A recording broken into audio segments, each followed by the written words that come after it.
Hello guys, welcome to my channel BK Vocal. Today I am going to help all those young talent how to prepare for their campus placement interviews. So let's start and understand what are those important and critical points that will help you succeed. So let's begin.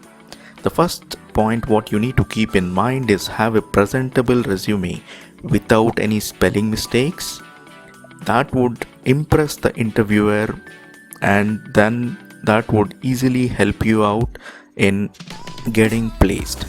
The second point what you need to keep in mind is research about the company that is visiting your campus. Understand what was the history, how it was founded, who founded it, and what are the important services that they offer, and what kind of questions they ask in the interview.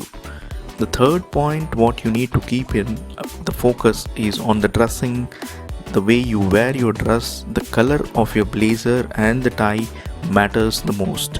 So, your presenting neatness plays a lot of important role. Then the point what you need to keep in mind is start telling about yourself to your friends, speak it in the mirror, see yourself in the mirror and practice that, and have some small group discussions on general topics that would help you confident on the interview day. Then what we need to keep in mind when or on the present of the interview day is staying calm and being confident and without disturbing people who are sitting in the room.